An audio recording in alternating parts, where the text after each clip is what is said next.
Farmer chairman Kiran Kumar ಅವರು ಮತ್ತು ಈಗಿನ ಚೇರ್ಮನ್ ನಾರಾಯಣರವರು, ಅವರ ಜೊತೆಯಲ್ಲಿ ಎಲ್ಲ ವಿಜ್ಞಾನಿಗಳು ಇಲ್ಲಿ ಬಂದಿರುವಂತಹದ್ದು ನಮಗೆ ತುಂಬ ಹೆಮ್ಮೆ, ಸಂತೋಷವನ್ನು ಉಂಟು ಮಾಡುವಂತಹದ್ದು.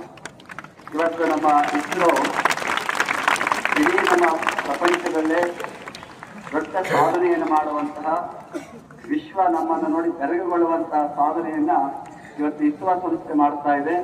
ಬಾಹ್ಯಾಕಾಶದ ಅನೇಕ ಸಂಶೋಧನೆಗಳನ್ನು ಮಾಡುವ ಮೂಲಕ ಇನ್ನು ಕೆಲವೇ ವರ್ಷಗಳಲ್ಲಿ ಚಂದ್ರನ ಮೇಲೆ ಮನುಷ್ಯನನ್ನ ಕಳಿಸುವಂತಹ ಪ್ರಯತ್ನ ಇಸ್ರೋ ಮಾಡ್ತಾ ಇದೆ. ಅದು ನಮ್ಮ ಭಾರತದ ಹೆಮ್ಮೆ ಅಂತ ಹೇಳಬೇಕಾಗಿರುವಂತಹ ಅದರ ಮುಖ್ಯಸ್ಥರಾಗಿರುವಂತಹ ನಾರಾಯಣರವರು ನಮ್ಮ ತುಮಕೂರಿನ ಅವ್ರದ್ದೊಂದು ಬ್ರಾಂಚ್ ಇದೆ ಇವತ್ತು.